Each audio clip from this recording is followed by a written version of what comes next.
Pemirsa, penjabat Gubernur DKI Jakarta, Heru Budi Hartono, akan dilantik pada pekan depan menggantikan posisi Anies Baswedan.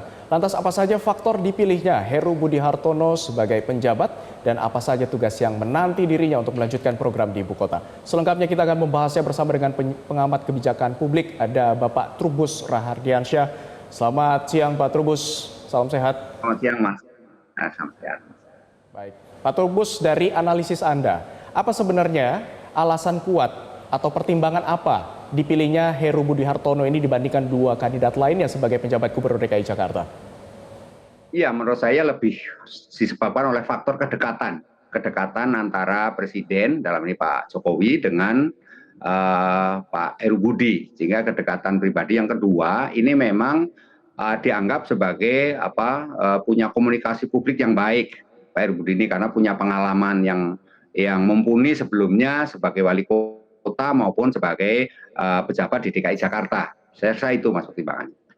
Baik, selain hal yang Anda sebutkan tadi memiliki faktor kedekatan dengan pemerintah pusat, kalau kita lihat track recordnya, dia kan sudah berkarir dari Pemprov DKI Jakarta dari tahun 93. Apakah track record ini juga bisa menunjang karirnya sebagai orang nomor satu di DKI Jakarta, Pak Trubus? Iya, kalau secara keseluruhan sih mestinya bisa gitu, misalnya sebagai track record. Tetapi namun demikian dalam konteks ke depan ini kelihatannya berat Mas, karena apa? Karena tidak saja persoalan di dalam internal Pemprov sendiri, yang satu adalah persoalan dana yang besar ya, pengelolaan dana yang besar yang mencapai 82 triliun itu, tetapi juga persoalan di ASN, pembenahan ASN-nya sendiri dalam soal layanan publik ya, dan yang ketiga juga persoalan bagaimana kolaborasi dengan ini antar kementerian dan lembaga, karena pemerintah pusat itu kan bagian tak terpisahkan dari pengembangan kemajuan dari Pemprov DKI, Mas. Baik, Pak Trubus, dari track record yang juga tadi Anda katakan bahwa dia juga melakukan beberapa inovasi, apa yang mungkin bisa dilakukan? Kontribusi apa ketika dirinya menjabat sebagai penjabat Gubernur DKI yang bisa diterapkan secara real begitu langsung? Iya, menurut saya real yang langsung adalah mengeksekusi semua kebijakan yang sudah ditetapkan oleh gubernur sebelumnya. Artinya ketika Pak Anies kan sudah disajikan semua, termasuk anggarannya, rencananya, semuanya, program-programnya sudah ditetapkan semua, sehingga yang nanti adalah yang penting adalah menurut saya gubernur PJ yang sekarang harus orang yang berani mengeksekusi. Kalau nanti hanya berwacana saja, hanya menyampaikan istilahnya program-program saja berulang-ulang, ya saya rasa nggak akan banyak perubahan, karena yang dibutuhkan sekarang adalah eksekusinya, Mas. Eksekusi yang nyata yang sangat dibutuhkan begitu ya Pak Trubus. Lantas kalau kita lihat dari titipannya Pak Anies Baswedan, ada beberapa PR yang harus dituntaskan, ada tadi beberapa poin yang juga sudah kami paparkan, yang mana yang harus diprioritaskan?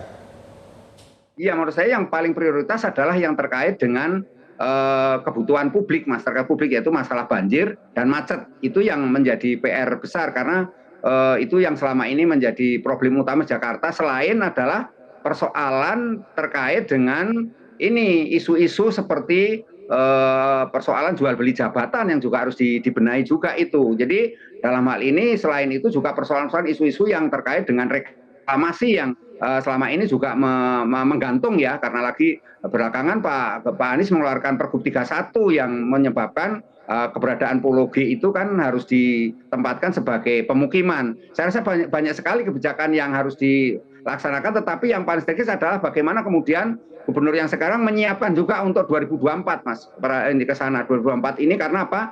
Karena dengan berpindahnya IKN ini sendiri menyebabkan ke DKI Jakarta statusnya sudah tidak lagi jadi IKN. Karena itu harusnya orang yang mampu, Mas, orang yang mampu melakukan legislasi. Sayangnya kan yang dipilih presiden adalah orang yang dekat, bukan orang yang mampu gitu ya. Jadi dalam hal ini harusnya orang yang punya kemampuan legislasi sehingga bisa merubah Undang-Undang 27 ya, terkait dengan kekhususan DKI Jakarta itu, Undang-Undang 29 ya. Jadi dalam hal itu memang perubahan itu yang diinginkan.